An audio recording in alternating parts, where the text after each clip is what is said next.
Hi everyone, मैं हूँ Ruby और आप सभी का तारा मधु डायरीज में बहुत बहुत स्वागत है। तो गाइज, आज जैसे ही सुबह हुई थोड़ा मुझे अच्छा लगा।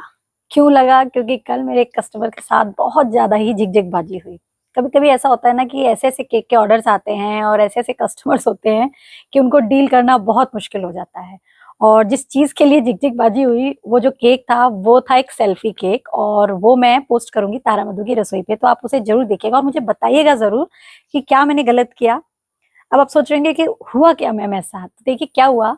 कल मेरे पास एक लेडी आई अपनी बेटी के साथ, 12 साल की बेटी थी, और बोलती कि इसका बर्थडे है तो आप एक केक बना दीजिए। तो मैंने कहा ठीक है, फ्लेवर और रेंज बताइए आप अपनी। तो बोली फ्लेवर आप कोई भी बना दीजिए, सस्ता बना दीजिएगा, वनीला डाल दीजिएगा। और पता नहीं लोगों को लगता है कि जो सबसे सस्ता फ्लेवर है वो वनीला है। खैर, ये उनकी सोच है। बोली कि 300 रुपए में आप केक बना दीजिएगा। तो मैंने बोला ठीक है, 300 का हिसाब का मैं काम करके बना दूंगी। मतलब उन्हें नहीं बोला कि 300 वाला केक बना दूंगी। तभी उनकी जो बेटी साथ में आई थी ना, बोली आंटी जो फोटो वाला केक चल रहा है क्या आप वो बना देंगी? तो मैंने वहीं उनकी मम्मी के आगे तुरंत बोला कि देखो बेटा, ऐसा केक तो थोड़ा सा महंगा पड़ता है, क्योंकि उसमें जो टॉपर लगता है ना सेल्फी खींचने वाला, वो थोड़ा महंगा आता है। तो अगर आप थोड़ा सा एक्स्ट्रा दे देंगे तो मैं बना दूंगी। तो बेटी बोली हाँ हाँ आंटी बना दीजिए, मम्मा दे देगी। और मम्मी वहीं खड़ी है, मम्मी कुछ नहीं बोली और हंसती रही। तो मुझे क्या लगेगा आप बताइए? मुझे यही लगेगा ना कि माँ एग्री कर रही है, अदरवाइज वो ऑब्जेक्शन उठाती कि नहीं नहीं, आप वैसे ही केक बनाइए जैसा मैंने बोला है। उन्होंने कुछ भी नहीं बोला, तो मुझे लगा भाई उनकी रजामंदी है, और वो लोग चले गए।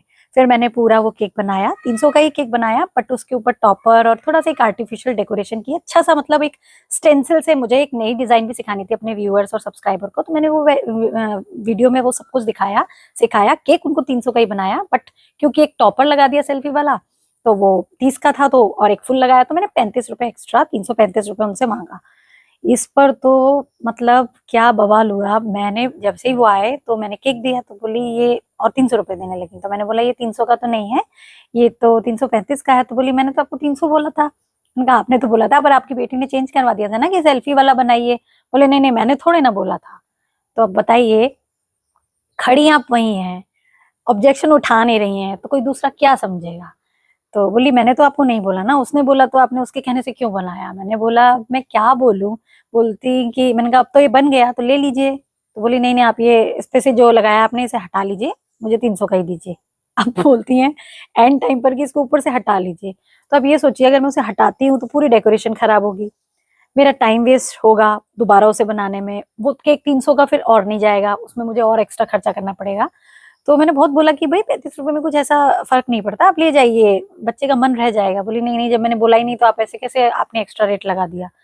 लास्ट में बहुत झिकझिक होते हुए मैंने बोला आप ऐसे ही ले जाइए, दे दीजिए 300, आप ऐसे ही ले जाइए। तो मतलब उस लेडी ने ये भी नहीं बोला कि भाई ये पीछे हटने को तैयार है, बट मैं अपनी बात पे अटक रही और वो लेके चली गई। चलो, ऐसे कस्टमर से एक एक्सपीरियंस मिलता है। चलिए घूमते घूमते बात करते हैं। एक एक्सपीरियंस मिलता है फ्रेंड्स कि कम्युनिकेशन गैप बिल्कुल नहीं होना चाहिए। और जो बच्चा कह रहा है ना, आपको उसकी बात नहीं ध्यान देनी है, आपको क्या बात ध्यान देनी है, जो उनके पेरेंट्स आए हैं, और बात एकदम क्लियर कर लेनी है। और ऐसे ये नहीं, कई बार ऐसा हो जाता है कि फोन पर हम कुछ बोलते हैं और वो कुछ और समझ लेते हैं, या वो कुछ बोलते हैं हम कुछ और समझ लेते हैं, और इस चक्कर में ना कुछ मिसकम्युनिकेशन हो जाता है। और फिर भरना किसको पड़ता है? हम जैसे होम बेकर्स को, क्योंकि कस्टमर तो भाई बोल देगा कि मैंने तो आपको कहा ही नहीं था। और एक चीज और है, होम बेकर्स को ना एक चीज और करनी चाहिए, पैसे को एडवांस लेने की। मैं क्या करती हूँ, जब भी मेरे पास केक का ऑर्डर आता है तो मुझे पता है ये मेरे कैंप का है, तो मैं केक के ऑर्डर को एक्सेप्ट करके पूरा केक बना देती हूँ। और वैसे मेरे संग एक बार हुआ है, जब मैं सिलचर में रहती थी, कि उन्होंने बोला कि मेरी वाइफ को पता नहीं था और मैंने तो बाहर से केक ले लिया, तो वो मेरा केक जो है वेस्ट हुआ था।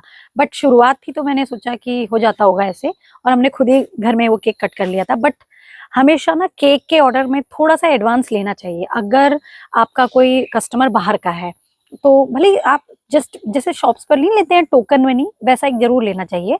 चाहे 100 रुपीज ले लें, 50 रुपए ले लें, बट लेना चाहिए। लेकिन मैं ऐसा कुछ लेती नहीं हूँ, क्योंकि मैंने ऐसा कोई सिस्टम स्टार्ट ही नहीं किया है। और मुझे भरना पड़ा तो 335 340 का केक था वो, 350 तक का, और देना पड़ा मुझे 300 में। खैर, मेरी बेवकूफ़ी थी कि जो बच्ची बोल रही है मुझे भी बोल देना चाहिए था कि भाई आप ठीक है मैम, मैं बना दूं ऐसा केक। और बस इतना सा मैंने नहीं पूछा, और अपनी ही सोच ले ली कि भाई ये कुछ बोलनी नहीं है, तो इनकी रजामंदी है, और वो मेरा नुकसान हुआ। तो कल तो मैंने वो केक बना दिया था, फिर सोचा कि आप लोगों को भी इसके बारे में बताऊं, क्योंकि आप में से भी बहुत सारे लोग ना मेरे चैनल पर होम बेकर्स हैं। और आप पीछे देख रहे हैं फ्रेंड्स, क्या है ये? ये मेरे डोर मैट्स हैं, क्योंकि मैं घर में सुबह ही सफाई करके पूजा करती हूँ और मंदिर जाती हूँ, तो ये धूप में डाले। एक्चुअली यहाँ 3-4 दिन से बहुत बारिश हो रही थी, और अभी क्या है, आज थोड़ा धूप सी लग रही है। मैं आपको ना सामने दिखाती हूँ, मेरे यहाँ एक पहाड़ी सी है, और इस पर ना सुबह धुंध आती है। करवा चौथ का चांद देखा था, यहीं पर सूर्य उगता है, क्योंकि ये ईस्ट है, तो बहुत ही अच्छा लगता है सुबह सुबह। बारिश की वजह से सारी गार्डनिंग आजकल थोड़ी तबाह हो रखी है। पालक वगैरह उगाई थी, लेकिन पीली पड़ रही थी क्योंकि बारिश सब खराब कर देती है। ये देखिए, और बहुत कुछ उगाया हुआ है हमने, लेकिन बारिश आने से सब खराब हो जाती है। और ना अभी फ्रेंड्स मैं आपको दिखाती हूँ कि मेरे यहाँ एक छोटी सी तोरी भी लगी है, ये देखिए। बच्चे बहुत खुश हो रहे थे इसे देख के। हालांकि उन्हें तोरी खाना पसंद नहीं है, बट इसको देख के बहुत खुश हो रहे थे। और कुछ लोग ना इसके फूलों की भी सब्जियां बनाते हैं, बट मुझे पता नहीं कैसे बनती है, मैं तो नहीं जानती। कल तो इतना दिमाग खराब हुआ ना फ्रेंड्स उस ऑर्डर के चक्कर में, कि मैंने सोचा था ये वीडियो ना तुरंत बनाती हूँ, बट इतना गुस्सा आ रहा था कि मुझे लगा कि मैं इस वीडियो में कहीं गुस्सा ना जाहिर कर दूं। तो फिर मैंने नेक्स्ट डे अब मॉर्निंग में इस वीडियो को बनाने की सोची। वैसे मैंने एक और वीडियो बना ली है, जो मैं मार्केट गई थी ना, बहुत सारा सामान लेकर के आई थी। एक्चुअली वो गई थी मैं संडे को, और उस वीडियो को मैं टाइमली पोस्ट नहीं कर पाई, क्योंकि बीच में आ गया था करवा चौथ, तो मुझे करवा चौथ की प्रिपरेशन, उसकी तैयारी वो दिखानी पड़ गई। तो वो संडे का वीडियो था जो कल मैंने पोस्ट किया। और बहुत लोगों ने उसमें ना शॉप्स के बारे में मुझसे पूछा है, तो वो शॉप है बेकर्स स्टॉप, और उसका पूरा एड्रेस मैंने उस वीडियो के डिस्क्रिप्शन बॉक्स में लिख दिया है, नंबर भी लिख दिया उन भैया का, तो आप पूछ सकते हैं उनसे। और वो वहां से मैं जो जो सामान लाई थी ना, वो किस रेट में लाई थी, कैसे लाई थी, वो मैं आपको नेक्स्ट वीडियो में जरूर दिखाऊंगी प्राइसिंग के साथ, तो आप ट्राई कर सकते हैं। ठीक है। और बहुत सारे लोग गुवाहाटी में रहते हैं, तो वो लोग उस शॉप पर जाके ले सकते हैं, क्योंकि बहुत ज्यादा महंगे मटेरियल नहीं देते वो, और उनकी वाइफ भी केक बनाती है। तो ज्यादा जानकारी अगर आपको चाहिए तो मुझे कमेंट में बताइएगा, मैं आपको पूरी हेल्प करूंगी उस शॉप तक पहुंचने में, जो लोग यहाँ रहते हैं। और आप में से बहुत सारे लोग ना फ्रेंड्स मुझसे एक चीज और पूछ रहे थे कि मैम आप क्या केक ऑनलाइन बनाना सिखाती हैं? तो देखिए, मैं ऑनलाइन ही केक की क्लास लेती हूँ, मैं घर पर बुलाकर कभी किसी को केक नहीं सिखाती हूँ, क्योंकि मैं एक आर्मी बैकग्राउंड में रहती हूँ यहाँ कैंप में, और ये सब फैसिलिटी हम लोग नहीं करते हैं, क्योंकि सिक्योरिटी रीजंस की वजह से। कहीं मैंने केक की क्लासेस लेना स्टार्ट किया, और कुछ लोग मेरे इसका फायदा उठा करके कोई गलत जो कहीं हो वो आ जाएं, तो ये सब अलाउ नहीं। और मेरे हस्बैंड की जॉब पर कुछ वाट लगे, तो मैं वो ऐसा काम नहीं करती। हाँ, मैं ऑनलाइन सिखाती हूँ, क्योंकि बहुत सारी जो हाउसवाइफ्स और होम बेकर्स हैं ना, उनके पास टाइम ही नहीं होता फ्रेंड्स, कि वो लोग इतना दूर दूर घर में आए। और मैं कितने लोगों को गुवाहाटी में सिखा सकूंगी? जो गुवाहाटी के लोग हैं, जो पूरी ऑल इंडिया से मुझे देख रहे हैं, वो लोग कैसे सीख पाएंगे?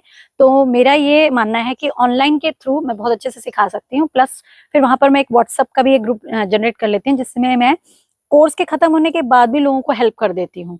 कोर्स आपने एक बार किया, बट मैं आपकी लाइफ टाइम हेल्प करूंगी। क्या होता है, चैनल पर कमेंट करते हैं तो कभी कभी स्किप हो जाता है, क्योंकि हजारों में मैसेजेस आते हैं, तो कभी कभी स्क्रॉल करते करते नहीं दे पाते हैं आंसर।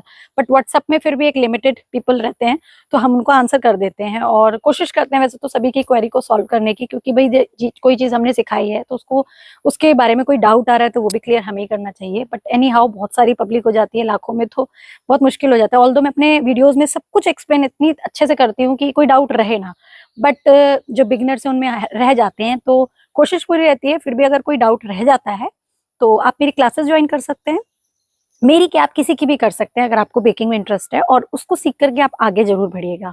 और आजकल तो फ्रेंड्स इतने अच्छे अच्छे नए सिस्टम आ रहे हैं इनकम के।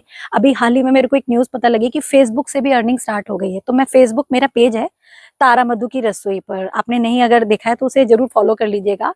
और वहां पर ना कुछ एक क्राइटेरिया होता है कि कितने लाइक्स और कितना एक वॉच टाइम पूरा हो जाएगा, जब भी आपको जो है फंडिंग स्टार्ट होगी। तो मैंने ऐसे ही चेक किया, तो मेरा तो अभी बहुत पीछे है, क्योंकि मैं ना वहाँ ज्यादा डेडिकेशन से काम नहीं कर रही थी, मैं रील्स ही पोस्ट कर रही थी, मैं लॉन्ग वीडियोस नहीं डाल रही थी। तो अब जो ये वीडियोस होते हैं ना तारा मधु की रसोई के, वो मैं वहाँ डालने लग गई हूँ, तो थोड़ा वॉच टाइम मैंने सोचा बढ़ेगा, और वहां पर भी ना फंडिंग मिलती है, डॉलर मिलते हैं, और उससे भी आप इनकम कमा सकते हैं। और इसी तरीके से इंस्टाग्राम पे भी फ्रेंड्स, मैंने भी हाल ही में देखा कि मोनेटाइजेशन ऑप्शन ऑन हो रहा है, तो मेरी बहुत सारी वीडियोस मिलियन में गई हुई हैं, तो मैंने सोचा शायद मुझे कुछ मिलेगा, बट वो सिस्टम तो अब चालू हुआ है। तो वीडियोस तो मेरी अब चल चुकी है, देखते हैं क्या होता है। तो मैं एक तरीका आपको बता रही हूँ कि फेसबुक, इंस्टाग्राम, यूट्यूब, ये इतना आपको अच्छे से हेल्प कर सकते हैं ना आपकी लाइफ को आगे करने में, आपकी लाइफ में आपके हस्बैंड की इनकम में आपको सपोर्ट देने में। और आपको इसके लिए घर से बाहर भी नहीं जाना। देखिए, मैं केवल संडे या 15 दिन में एक बार जाती हूँ हस्बैंड के साथ थोड़ी बहुत शॉपिंग करने अपनी केक मटेरियल की, और बड़ी रिक्वेस्ट करनी पड़ती है उसमें उनके साथ मुझे, और वो लेकर के आती हूँ और फिर हफ्ते भर महीने भर में उनसे काम करती हूँ। और केक से सेल इनकम करती हूँ, यूट्यूब से करती हूँ, फेसबुक इंस्टाग्राम से मेरी अभी स्टार्ट नहीं हुई है, बट आई होप मैं अगर डेडिकेशन से वहाँ काम करूंगी तो हो जाएगी। बट क्योंकि अकेली पड़ जाती हूँ, बहुत सारा काम हो जाता है तो कर नहीं पाती, बच्चे भी 3 है, घर में काम, मेरे फादर इन लॉ भी साथ में रहते हैं क्योंकि मेरे मदर इन लॉ की डेथ हो गई थी, और फिर वो अकेले हैं तो हमारे साथ ही रहते हैं, और रहना भी चाहिए क्योंकि वहाँ अकेला कौन, मतलब अकेला रहेगा एक बुजुर्ग आदमी, तो वो संग रहते हैं। तो घर में आप समझ सकते हैं 5-6 लोग हो जाते हैं तो काम बढ़ जाता है। तो बस उसको निपटाते निपटाते फिर फेस्टिवल्स आ जाते हैं, करवा चौथ आ जाता है, अभी कल है होली अष्टमी का फास्ट, तो उसकी भी पूजा की तैयारी। अब कल कोई केक आ गया तो फिर वो बीच में, तो मतलब आप समझ सकते हैं एक लेडी की लाइफ में काम कितने जुड़े रहते हैं।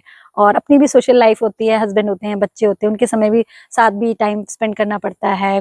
कोई अगर अपने को अच्छा लगता है, कोई टीवी में कोई सीरियल, कोई नेटफ्लिक्स वगैरह पे कोई सीरीज अच्छी लगती है तो वो अच्छा लगता है, या बच्चे कुछ डिमांड कर दे भाई आज ये खाना है तो वो भी बनाना पड़ता है।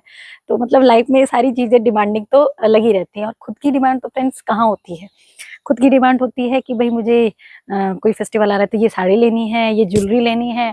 और यकीन मानिए जब से मैंने ये यूट्यूब स्टार्ट किया ना फ्रेंड्स, मैं शॉप पर जाती हूँ ना तो ये झुमके शुमके मुझे दिखते ही नहीं है। मेरे को क्या दिखता है, कोई केक केक शॉप नहीं है यहाँ पर, कोई केक बॉक्स नहीं मिल रहा है, कोई नोजल मुझे मिल जाए, कोई टॉपर मिल जाए। तो मतलब हस्बैंड भी बोले थे एक दिन, पहले तुम शॉप में जाती थी तो लेडीज वाली शॉप्स में घुसती थी, अब तो तुम सीधी सीधी चलती रहती हो, क्योंकि जैसे मैं केक की शॉप पे जा रही हूँ तो सीधी सीधी चलती रहती हूँ।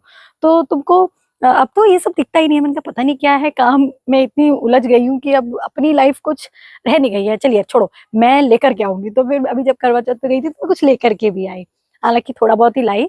और क्योंकि सामान इतना रखा रहता है घर में, मेकअप का, ज्वेलरी का, कि कितना लाएं। बस हम लोग आर्टिफिशियल ज्वेलरी ला ला के भरते ही रहते हैं, तो भरते ही रहते हैं। तो मैंने सोचा कुछ कम कैसे करें, कब ऐसे कर सकते हैं कि कभी कभी कुछ अवॉइड करके। तो खैर अवॉइड नहीं करना चाहिए, जिस चीज का मन करे वो लेनी चाहिए, और मैं तो लेती ही हूँ। मेरा शुरू में एक स्मार्ट वॉच आई थी तो लेने का मन था, मैंने वो ली। और अभी बहुत कुछ चीजें, अभी इच्छाएं, अभी कुछ कुछ नया आ रहा है तो जरूर लूंगी, और जो भी लूंगी वो आपके साथ शेयर जरूर करूंगी।